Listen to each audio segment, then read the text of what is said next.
गलती हो जाए साहब स्वीकार कर लेना, सेकंड मत लगाना। हम उस एक गलती को दबाने के लिए 1000 बार झूठ बोलते हैं और लास्ट में पकड़ जाता है, पकड़ जाता है। कोर्ट में आप जाते हो, कितनी हमारे सनातन धर्म की कितनी बड़ी देखो महिमा है। कोर्ट में जाते हो, उस गीता पे हाथ रख के कहलाया जाता है कि मैं जो कहूंगा सच कहूंगा, सच के अलावा कुछ नहीं कहूंगा। अच्छा, दोनों पक्ष कह रहे हैं, एक तो झूठ बोल रहा है। तुम गीता पर हाथ रख करके जब झूठ बोलते हो तो सच मानो तुम हार जाते हो। इसको साधारण मत लेना, हार जाते हो। तुमने भगवान से झूठ बोला, तुमने धर्म से झूठ बोला, तुमने जगत पालक से झूठ बोला जिसने तुम्हें जीवन दिया। बोल, स्वीकार करो। उस समय तुम्हारे हाथ कांप जाएंगे अगर धर्म के पथ पर चलने लगे कि मैं गीता पर हाथ रख रहा हूं, गीता पर हाथ रख रहा हूं और कह रहा हूं मैं सच बोलूंगा, लेकिन मेरा मन जानता है मैंने बड़े भाई का पैसा मार लिया है, मैंने छोटे भाई का पैसा हड़प लिया है।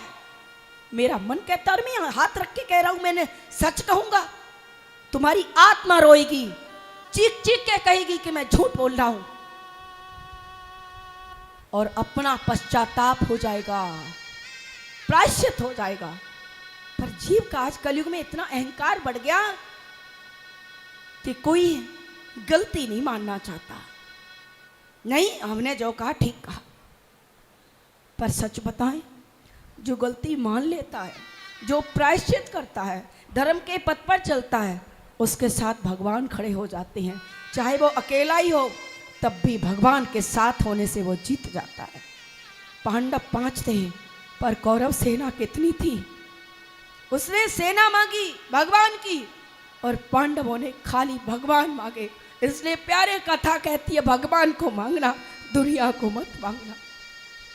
भगवान को मांगोगे चिंता मत करना,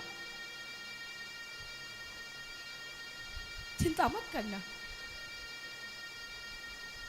कष्ट तो आएंगे, किसी का पैसा मत हड़पना, प्रायश्चित करना सीखना, किसी का हाथ मत रखना।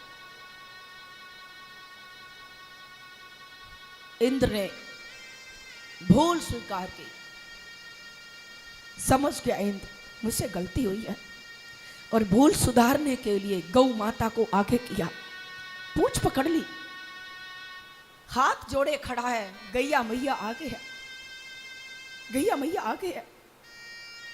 भगवान ने कहा इंद्र आओ आओ, तुम पीछे क्यों हो? प्रभु मुझे नहीं मालूम थी आप थे, मुझसे भूल हो गई, मुझसे गलती हो गई। प्रभु किन शब्दों में मैं माफी मांगू? भगवान ने कहा इंद्र कह तो तुम ठीक रहे हो, लेकिन एक बात समझ लो, अनजाने में भी तुमसे अच्छा कार्य हो गया। प्रभु मेरी खिंचाई मत करो, मुझसे अपराध हुआ है। नहीं नहीं इंद्र, मैं झूठ नहीं बोलता। अनजाने में भी तुमने 7 दिन 7 रात सारे ब्रजवासियों को, पूरे ब्रजमंडल को एक साथ रहने का अवसर आपने दिया, इसलिए अनजाने में भी आपसे अच्छा हो गया। आपने मेरे भक्तों को मुझसे जोड़ा है, आपसे कोई पाप नहीं हुआ।